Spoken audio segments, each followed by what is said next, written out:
Hello दोस्तों, टिम्बकटूम channel में एक बार फिर आप सभी का स्वागत है। मैं हूं उस्मान खान और आज हम बात करेंगे भारतीय कॉमिक्स के उन कैरेक्टर्स की जिन्होंने कॉमिक्स के पन्नों से निकलकर स्क्रीन पर भी अपनी कामयाबी के झंडे गाड़े। बहुत सारे कॉमिक्स के कैरेक्टर हैं जिनके बारे में हम जानते भी नहीं हैं, लेकिन उन पर सीरीज भी बनी है, फिल्म भी बनी है और वो कॉमिक्स से निकलकर कॉमिक एक डिजिटल फॉर्मेट में भी काफ़ी हद तक कामयाब हुए हैं। तो इस टॉप 10 की लिस्ट में हम नंबर 1 पे रखते हैं मोटू पतलू को। मोटू पतलू ऐसे कैरेक्टर हैं जिनके अब तक सबसे ज्यादा एपिसोड प्रसारित हुए हैं। लोटपोट मैगजीन और कॉमिक्स से इनका सफर 1969 से शुरू हुआ था, तब से लेकर आज तक बिना रुके जारी है। मोटू पतलू को क्रिएट किया था भारत के जाने माने कॉमिक आर्टिस्ट और फिल्म डायरेक्टर हरविंदर मांकर जी ने। बताते चले कि मोटू पतलू की जो एनिमेटेड सीरीज है आज से नहीं बल्कि 1990 से बन चुकी थी। ये ऐसे कैरेक्टर हैं जो कॉमिक्स के अलावा ज़्यादा से ज़्यादा फॉर्मेट में आ चुके हैं, जैसे कि मोपेट फॉर्मेट, पपेट फॉर्मेट और 2D एनिमेशन, 3D एनिमेशन। इसके अलावा जो है दूरदर्शन पर इनके कई सारे एपिसोड प्रसारित हुए थे। और मोटू पतलू ऐसे कैरेक्टर हैं कि जिनका पुतला मैडम तुसाद म्यूजियम में मोटू लगाया पतलू गया। की वैक्स स्टैचू दिल्ली के मैडम तुसाड्स में लगी है और एक तो दोस्तों, मोटू पतलू एक ऐसे कैरेक्टर हैं जो कॉमिक्स के पन्नों से निकलकर अब तक की सबसे ज्यादा लंबे चलने वाली सीरीज है। तो मोटू पतलू को कभी भी हल्के में लेने की कोशिश मत करना। इस लिस्ट में नंबर 2 पर आता है प्राण कुमार शर्मा द्वारा बनाया गया चाचा चौधरी। चाचा चौधरी के सफर की शुरुआत लोटपोट मैगजीन से ही हुई थी। बाद में ये कॉमिक फॉर्मेट में भी डायमंड कॉमिक्स के जरिए प्रकाशित हुआ था और 13 मई 2002 को सहारा वन ने इस पर एक सीरियल की शुरुआत की थी, जिसके 2 सीजन प्रसारित हुए थे, जिसमें कुल 415 एपिसोड थे। इसमें चाचा चौधरी का किरदार निभाया था रघुवीर यादव ने और साबू का किरदार निभाया था प्रवीण कुमार ने और माधुरी संजीव बनी थी बिनी चाची और जाहिदा परवीन बनी थी जादूगरनी शिवा। इसके बाद चाचा चौधरी पे टून्स एनिमेशन ने एक एनिमेटेड सीरीज भी बनाई। तो दोस्तों, अब नंबर 3 पर आते हैं। नंबर 3 पर है द विलेज। जाली ड्रीम्स क्रिएशन कॉमिक्स की द विलेज नाम से कॉमिक्स है और जिस पर इसी नाम से ही वेब सीरीज भी बनी है। ये अपने आप में एक बेहद अनोखी कॉमिक्स, इसकी स्टोरी बेहद खास है और इसको लिखा है श्यामक दास गुप्ता ने और इसका आर्ट वर्क बनाया है गौरव श्रीवास्तव ने। अब बात करते हैं नंबर 4 और नंबर 4 पर आता है CID मूसा। जी हाँ, हो सकता है कई लोगों ने ये नाम ना सुना हो, CID मूसा। हम बताते चलें, CID मूसा मलयालम कॉमिक का एक जासूसी कैरेक्टर है। इसे कन्नड़ी विश्वनाथन ने बनाया था। ये 1970 से 80 के दशक के बीच की बात है कि कैरेक्टर CID मूसा बेहद लोकप्रिय हुआ था और आप यकीन करेंगे इसने विदेशी कैरेक्टर स्टील क्लॉ को जबरदस्त टक्कर दी थी। मूसा एक जासूसी कैरेक्टर है जो अपराधियों से भिड़ता है, लेकिन इसमें कोई सुपर पावर नहीं थी, इसलिए इसे पूरी तरह से मलयालम का डिटेक्टिव कॉमिक कैरेक्टर माना जाता है। 2003 में आई मलयालम मूवी CID मूसा, जिसमें स्टार थे दिलीप, इसी कॉमिक कैरेक्टर से प्रेरित है और इस बात की घोषणा फिल्म के विकी पेज पर भी आपको देखने को मिलती है। अब नंबर 5 पर आता है शिकारी शंभू। शिकारी शंभू को लिखा है लुइस फर्नांडीज ने, इसके रचनाकार हैं वसंत हलबे। ये सबसे पहले 1983 में टिंकल में प्रकाशित हुआ था। लुइस फर्नांडीज ने इसकी पहली कहानी लिखी जिसमें नाम था शंभू। बाद में शायद हिदायत ने इसमें शिकारी जोड़ दिया, तो इस तरह से बन गया शिकारी शंभू। शंभू टिंकल कॉमिक्स में सबसे ज्यादा पसंदीदा और पुराने कैरेक्टर में से एक है और सुपंडी के बाद ये सबसे ज्यादा पॉपुलर है। टिंकल 1980 से चल रही मैगजीन है। शिकारी शंभू पर नजारा टेक्नोलॉजी ने मोबाइल गेम भी बनाया था जिसका नाम था शिकारी शंभू द गेम और शिकारी शंभू द जंगल रन। इसके अलावा शिकारी शंभू केलॉग्स कॉर्नफ्लेक्स की एड में भी आ चुका है। फिलहाल आगे बढ़ते हैं। शिकारी शंभू पर बनी एनिमेशन सीरीज मुख्य रूप से टिंकल द्वारा प्रोड्यूस की गई और इसकी एक माइक्रो सीरीज भी बनी है जिसका नाम है शिकारी शंभू द एनिमेटेड सीरीज। इस माइक्रो सीरीज ने शिकारी शंभू को एक आइकॉनिक अवतार के रूप में पेश करती है। अब यह सीरीज 2021 में शुरू हुई जब टिंकल ने शंभू के 48वें बर्थडे के मौके पर इसे लॉन्च किया था। बताते चले कि मलयालम में एक लाइव एक्शन मूवी भी बनी है इस नाम से शिकारी शंभू।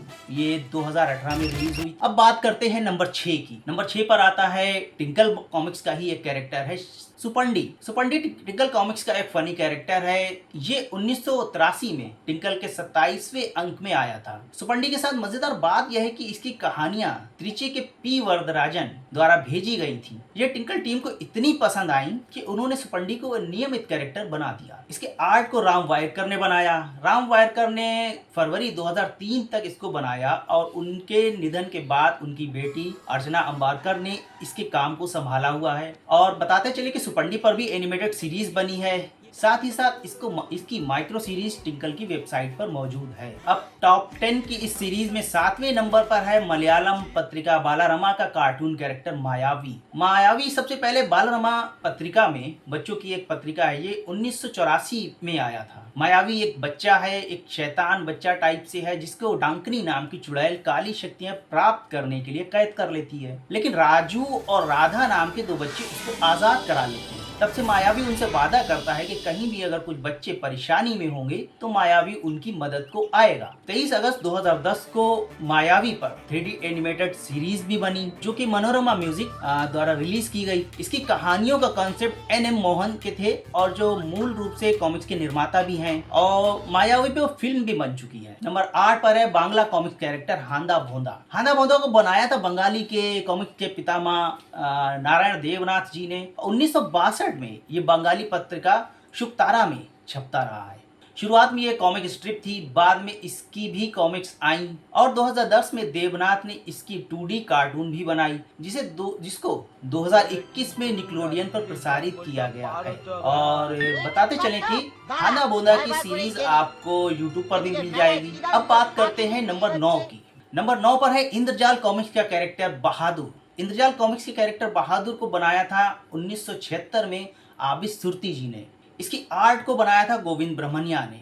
दरअसल जब विदेशी कॉमिक कैरेक्टर इंद्रजाल कॉमिक्स में प्रकाशित हो रहे थे, तब उनकी लोकप्रियता बढ़ती ही जा रही थी। जैसे फैंटम है, मैंड्रिक है, फ्लैश गॉर्डन है। लेकिन कहीं ना कहीं एक भारतीय कॉमिक कैरेक्टर की कमी पाठकों के बीच में कमी महसूस की जा रही थी। वहीं दूसरी तरफ विदेशी कॉमिक्स के जो कैरेक्टर थे, इनके लाइसेंस भी तेजी से खत्म हो रहे थे, खास करके फैंटम के, क्योंकि फैंटम सबसे ज्यादा बिकने वाला कैरेक्टर था इंद्रजाल कॉमिक्स का। ऐसे में आबिद सुरती ने एक देसी कॉमिक कैरेक्टर को बनाया, उसको नाम दिया बहादुर। बहादुर प्रकाशित होते ही पाठकों के बीच में लोकप्रिय हो गया। आबिद सुरती जी ने इसके 12 कॉमिक्स लिखे, बाद में इसको जगजीत उत्पल जी ने भी लिखा। और अब मैं जो बात बताने जा रहा हूँ, फिर वही बात है कि हो सकता है आप में से बेहद कम लोग इस बात को जानते हो कि बहादुर पर उस समय में ही टीवी सीरियल बना था और इसके 3 एपिसोड बने थे, जो कि जगजीत उत्पल जी ने बनाए थे। और बहादुर की इस सीरीज में बहादुर का